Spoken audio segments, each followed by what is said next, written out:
Hello everyone, welcome to my YouTube channel. आज हम पढ़ेंगे एस्टिमेट, कॉस्टिंग और वैल्यूएशन के previous year question. So start करते हैं फर्स्ट क्वेश्चन से। Which one of the following is the most correct estimate? A detail estimate, B building cost index estimate, C plinth area estimate, D cube rate estimate. So सबसे जो most correct estimate होता है जिसमें हम analysis बहुत अच्छे से करते हैं वो है हमारा detail estimate. So option A is the correct answer. Plinth area estimate में हम सिर्फ और सिर्फ प्लेन्थ एरिया से एस्टिमेट निकालते हैं, यानी कि लेंथ इंटू ब्रेड्थ से। सो ये एग्जैक्ट एस्टिमेट नहीं होता है। क्यूब रेट में हम length into breadth into height से एस्टिमेट निकालते हैं। सो जो सबसे ज़्यादा एक्यूरेट होता है वो होता है आपका डिटेल्ड एस्टिमेट।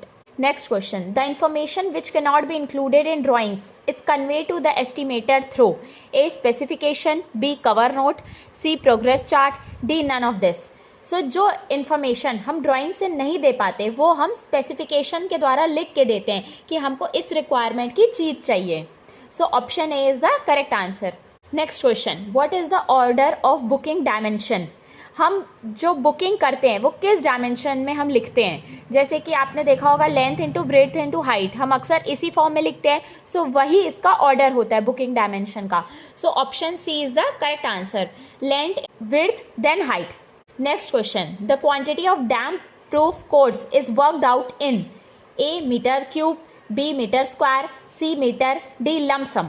So जो damp proof course होता है वो हम मीटर स्क्वायर में मेजर करते हैं। So option b is the correct answer. अगर आपको यूनिट ऑफ मेजरमेंट के बारे में देखना है कि क्या यूनिट है, सो मैंने एक वीडियो डाला है एस्टिमेट, कॉस्टिंग और वैल्यूएशन का, उसको आप चेक कर सकते हैं। उसमें मैंने डिटेल में बताया है कि किस मेजरमेंट के लिए हम किस टाइप की यूनिट यूज़ करते हैं। Next question, the unit of measurement in the estimation for reinforcement of RCC work is A cubic metre, B quintal, C KG, D metric tonne. So जो रेनफोर्समेंट होता है वो हम मेजर करते हैं क्विंटल में। So option b is the correct answer. Next question, which one of the following is not measured in square metre? हम इसमें से क्या स्क्वायर मीटर में मेजर नहीं करते? ए ड्रिप कोर्स, बी पॉइंटिंग, सी शटरिंग, डी डैम्प प्रूफ कोर्स। सो इसका correct answer है option number A, drip course. Drip course को हम मीटर में मेजर करते हैं। ये वो लेंथ होती है जिससे हम एक शेडिंग पोर्शन देते हैं ताकि जो पानी शेड के ऊपर से गिरे वो नीचे बह जाए। रेनफॉल से बचाने के लिए हम एक ड्रिप कोर्स बनाते हैं। सो ये रनिंग मीटर में मेजर किया जाता है। और पॉइंटिंग, शटरिंग और डैम प्रूफ कोर्स ये सब मीटर स्क्वायर में मेजर किया जाता है। Next question, the book value of a property in a particular year is the A market value, B original cost minus the amount of depreciation till date, C value at the end of utility period, D original cost minus the amount of depreciation up to the previous year. So इसका correct answer है option number B, original cost minus depreciation till date. So जो book value होती है वो किसके equal होती है? जो उसका ओरिजिनल कॉस्ट है माइनस जो डेप्रिसिएशन आज की डेट तक हो चुका है। So book value present value हम लिखते हैं उस साल के लिए। सो डेप्रिसिएशन भी हम टिल डेट लेते हैं। Next question, an owner of a building set aside ₹1500 as sinking fund in the bank every year from the rent he gets from the building. He wishes to rebuild another portion of building after 25 years. If the rate interest of the bank is 7%, what will be the amount available with him after 25 year? So ये किससे related है? Sinking fund से एक question है। जो amount हम side बचा के रखते हैं। सो हमको पता है आई किसके, आई जो इंस्टॉलमेंट होता है सिंकिंग फंड में वो किसके इक्वल होता है? S into i by 1 plus i whole to the power n minus 1। ये आपका इंस्टॉलमेंट है जो हम हर साल देते हैं। सो यहाँ पे हम इंस्टॉलमेंट दे रहे हैं 1500 का, ये हो गया 1500। एस जो होता है वो अमाउंट होता है सिंकिंग का, आई जो होता है वो इंटरेस्ट होता है, ये 7% है तो ये हो गया 0.07। ये हो गया 1 प्लस 0.07। कितने साल के लिए ये फंड किया गया है इसने? 25 ईयर्स के लिए, माइनस 1। सो जो अमाउंट अवेलेबल आएगा मीन्स एस जो होता है जो सिंकिंग अमाउंट वो आएगा यहाँ पे ₹94873.55। सो ये ऑप्शन किससे नियरेस्ट है? ऑप्शन सी से। सो सी इज़ द करेक्ट आंसर। जब भी एग्जैक्ट वैल्यू ऑप्शन में नहीं होती सो हम नियरेस्ट वैल्यू को एज एन आंसर लेते हैं। Next question, the value of structure becomes less bye them because of out of date in style, structure in design, etc. This is termed as A. scrap value, B. capital cost, C. book value, D. obsolescence. सो कभी भी किसी भी चीज़ की value जब कम हो जाती है because of fashion या चेंज इन स्टाइल या आउटडेट ऑफ द फैशन, अगर वो फैशन चला गया या डिज़ाइन ऑब्सोल्यूट हो गई मीन्स डिज़ायरेबल नहीं है, वो होता है आपका ऑब्सोलिसेंस। जब भी डिज़ाइन फैशन की वजह से कोई स्ट्रक्चर की वैल्यू कम हो जाती है वो होता है आपका ऑब्सोलिसेंस। स्क्रैप वैल्यू क्या होती है? उसकी यूटिलिटी पीरियड के बाद जो वैल्यू होती है वो उसकी स्क्रैप वैल्यू होती है। और कैपिटल कॉस्ट क्या होता है? Initial cost of land plus जो कॉस्ट हम कंस्ट्रक्शन में खर्चा करते हैं वो होता है आपका कैपिटल कॉस्ट। और बुक वैल्यू क्या होती है? ओरिजिनल कॉस्ट से जब हम डेप्रिसिएशन को माइनस करते हैं वो होती है उसकी बुक वैल्यू। और जब भी किसी भी स्ट्रक्चर की वैल्यू कम हो जाती है बिकॉज उसका जो फैशन है वो अनडिजायरेबल है, वो होता है आपका obsolescence. Next question, the formal approval by the department concerned of the project proposal for incurring the expenditure on a work initiated is A. Technical sanction, B. Government sanction, C. Administration section, D. Expert committee section. So जब भी हम formal approval लेते हैं किसी भी department के द्वारा project के प्रपोजल के लिए, वो किया जाता है एडमिनिस्ट्रेशन के द्वारा। सो इसका करेक्ट आंसर है option number c, administration sanction. Next question, the attendance of the labourers in a construction site is kept in a document called muster roll which is noted or recorded in which one of the following forms, usually by tile authorized agent as work supervisor? A. acquittance roll, B. voucher, C. muster roll, D. none. So इसका correct answer है option number c, muster roll. Muster roll में हम क्या करते हैं? Labours का attendance डालते हैं। ये कौन डालता है? जो वर्क को देखता है, means work supervisor. Next question, the estimate that is prepared in the initial stage to know the approximate cost of the project is known as A. Preliminary cost estimate, B. Approximate quantity method cost estimate, C. Detailed cost estimate, D. Revised cost estimate. So जो भी estimate हम सबसे पहले बनाते हैं कि उसका approximate cost हम पता कर सकें कि ये प्रोजेक्ट को बनाने में कितना खर्चा आएगा, वो होता है आपका preliminary cost estimate. So option A is the correct answer. और जब भी हम एग्जैक्ट फाइंड करते हैं कि ये प्रोजेक्ट में कितना खर्चा आएगा, वो होता है आपका detail cost estimate.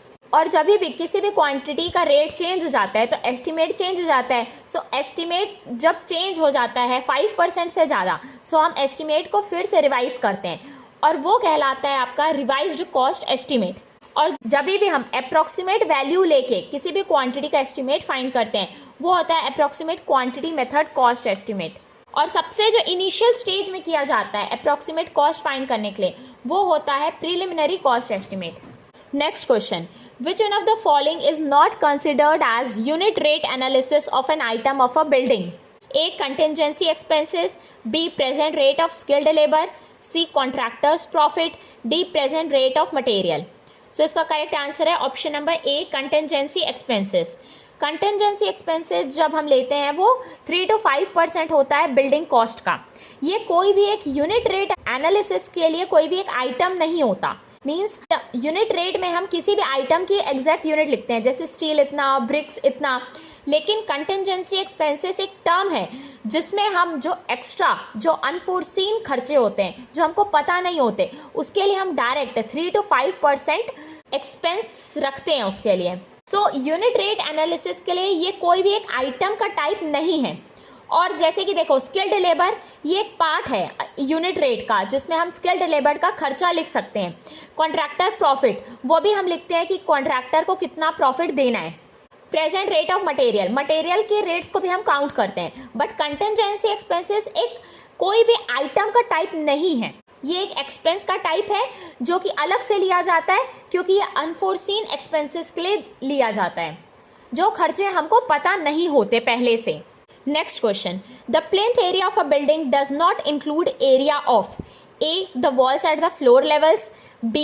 internal shaft for sanitary installation up to 2 square kilometer area, C. lift, D. cantilevered porches. So जो plinth area या built up area किसी भी बिल्डिंग का कवर्ड एरिया होता है, इसमें जो भी पोर्चेस अलग से होते हैं जैसे कि कैंटिलीवर टाइप के पोर्चेस वो इंक्लूड नहीं होते हैं क्योंकि वो बाहर बने रहते हैं। So option D is the correct answer. Match list 1 with list 2 and select the correct answer. List 1 valuation, mortgage, taxation, specification.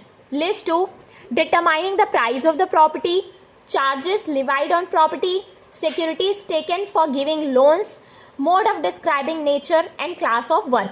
So हमको इनको मैच करना है. First valuation. वैल्यूएशन क्या होती है? किसी भी प्रॉपर्टी की प्रेजेंट वैल्यू होती है जिसमें हम उस प्रॉपर्टी की प्राइस को फाइंड करते हैं कि इस प्रॉपर्टी की एट प्रेजेंट प्राइस क्या है. सो वैल्यूएशन का क्या हो गया? फर्स्ट. Now mortgage. मॉर्टगेज में क्या करते हैं? हम किसी भी चीज़ को गिरवी रखते हैं ताकि हम लोन ले सकें. सो ये हो गया securities taken for giving loans. Loan लेने के लिए जो हम सिक्योरिटी देते हैं वो होता है आपका मॉर्टगेज, यानी कि गिरवी रखना. सो क्यू का हो गया थर्ड. Next taxation. टैक्सेशन मतलब जो प्रॉपर्टी में गवर्नमेंट चार्जेस लेती है. सो आर का हो गया सेकेंड. स्पेसिफिकेशन. स्पेसिफिकेशन में हम ये बताते हैं कि हमारा जो नेचर है और क्लास ऑफ वर्क कैसा है, मीन्स ब्रिक या स्टील हम किस टाइप का यूज़ करेंगे. सो एस का हो गया 4. सो इसका करेक्ट आंसर हो जाएगा ऑप्शन नंबर बी. पी का 1, क्यू का 3, आर का 2, एस का 4. Next question. Fill in the blank with correct option. Straight line method, constant percentage method, sinking fund method and quantity survey method are used to calculate dash. A. Depreciation, B. Salvage value, C. Municipal taxes, D. Annuity. So straight line method, constant percentage method और sinking fund method ये सब use किए जाते हैं depreciation को find करने के लिए. मीन्स जो प्रोडक्ट है वो अपनी कितनी वैल्यू को लूज कर चुका है एट प्रेजेंट डेट में. So option A is the correct answer. Next question. An overhead tank of capacity 50,000 liter is to be built in a society. What will be the preliminary estimate of the project if the per liter cost is ₹3? देखो हमको overhead tank बनाना है 50,000 litre के capacity का, right. हमको 1 litre का खर्चा पड़ रहा है ₹3. तो इतने लीटर का खर्चा कितना पड़ेगा 50,000 लीटर्स के लिए? ये हो जाएगा 50,000 इंटू 3, ये हो जाएगा 1,50,000. सो इसका करेक्ट आंसर हो जाएगा ऑप्शन नंबर डी.